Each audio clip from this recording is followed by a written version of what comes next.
સ્વાગત છે તમારું નવા વિડીયોમાં। સૌથી પહેલાં તો બધાને જય સોમનાથ, જય શ્રી કૃષ્ણ અને જય માતાજી। કેમ છો બધા? તો આજે હું તમારા માટે મસ્ત મજાની રેસીપી લઈને આવી છું। તો રેસીપીને તમે એન્ડ સુધી જરૂરથી જોજો અને હજી સુધી મારી ચેનલને સબસ્ક્રાઈબ ન કરી હોય તો સબસ્ક્રાઈબ કરી લેજો। બાજુમાં રહેલા બેલ આઇકોનને જરૂરથી ઓન કરજો જેથી વિડીયોની નવી નોટિફિકેશન તમારા સુધી જલ્દીથી પહોંચતી રહે। તો ચાલો આપણે રેસીપી વિડીયો બનાવવાનું સ્ટાર્ટ કરીએ। આલુ પાલક બનાવવા માટે આપણે સામગ્રીમાં પાલક છે, ટામેટું, ડુંગળી, લસણવાળી ચટણી, કોથમીર, આદુ લસણ મરચાંની પેસ્ટ અને બટેટું। તો ચાલો આપણે સબ્જી બનાવવાની શરૂઆત કરીએ। સૌપ્રથમ આપણે પેનમાં તેલ લઈશું।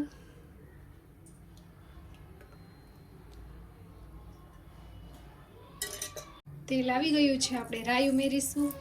તો રાઈ સંતળાઈ ગઈ છે, આપણે જીરું ઉમેરીશું, હિંગ નાખીશું, ત્યારબાદ બટેટું ઉમેરીશું। બટેટું તેલમાં સંતળાઈ જાય।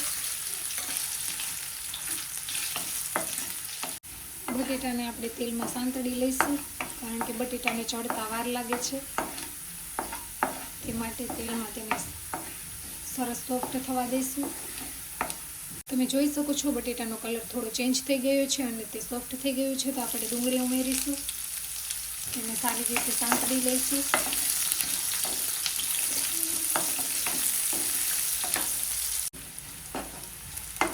ડુંગળીને થોડી સોફ્ટ થવા દઈશું। તો ડુંગળીનો કલર થોડો ચેન્જ થઈ ગયો છે। હવે આપણે આદુ લસણ મરચાંની પેસ્ટ ઉમેરીશું, તેને બરોબર સાંતળી લઈશું।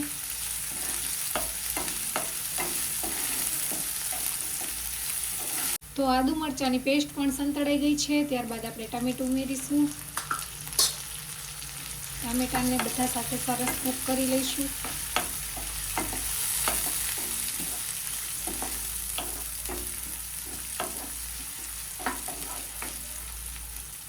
ટામેટું જ્યાં સુધી સોફ્ટ ન થઈ જાય ત્યાં સુધી તેને તેલમાં સાંતળીશું। પછી આપણે મસાલા કરીશું। હવે આપણે મસાલા કરીશું। સ્વાદ અનુસાર નમક ઉમેરીશું,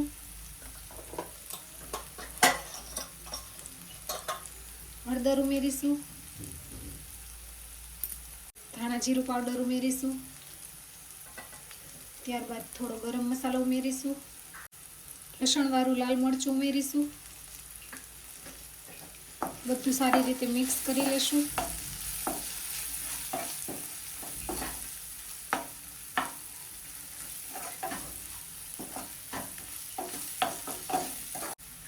એક ચમચી જેટલું પાણી ઉમેરીશું જેથી મસાલા દાજી ન જાય। મસાલા સારી રીતે મિક્સ કરી લેશું।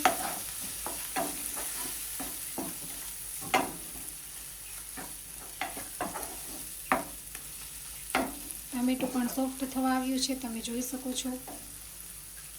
મસ્ત બધા મસાલા મિક્સ થઈ ગયા છે। હવે આપણે પાલક ઉમેરીશું,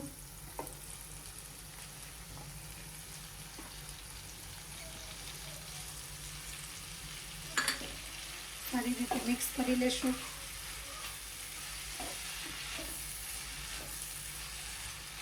સારી રીતે બધું મિક્સ કરી લેશું। ફેમિલી, પાલક શિયાળા દરમિયાન ભરપૂર પ્રમાણમાં આવતી હોય છે, તેમાં બધા જ ગુણધર્મો રહેલા હોય છે, માટે પાલક તો શિયાળામાં ખાવી જ જોઈએ અને બાળકોને પણ ખવડાવવી જોઈએ અવનવી રેસીપી બનાવીને, કારણ કે પાલકના ગુણ કેટલા વધારે હોય છે। શિયાળામાં તે ભરપૂર પ્રમાણમાં મળે છે, માટે જેટલી વધુ બને તેટલી પાલક ખાવી જોઈએ। તમે જોઈ શકો છો ક્વોન્ટિટી કેટલી થઈ ગઈ છે પાલકની। બધું સારી રીતે મિક્સ કરી લેશું।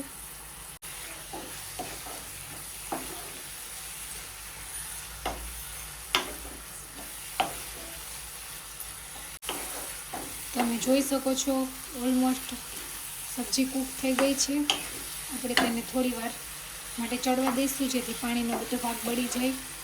તમે પાલકની ભાજી કેવી રીતે બનાવો છો કે સબ્જી કેવી રીતે બનાવો છો તે કમેન્ટ કરીને જણાવજો અને હજુ સુધી મારી ચેનલને સબસ્ક્રાઈબ ન કરી હોય તો સબસ્ક્રાઈબ કરી લેજો।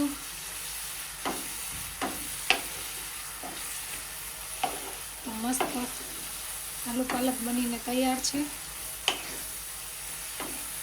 થોડી સોફ્ટ થઈ જાય. તો મસ્ત આલુ પાલકની સબ્જી તૈયાર છે. આપણે કોથમીર નાખીશું.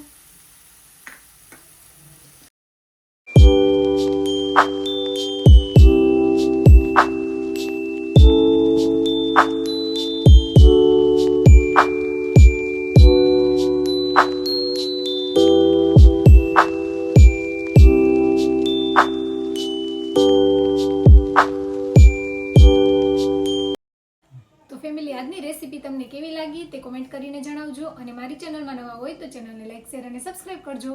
તો મળશું આવી નવી રેસીપીના વિડીયો સાથે. તો આવજો. જય સોમનાથ. બાય.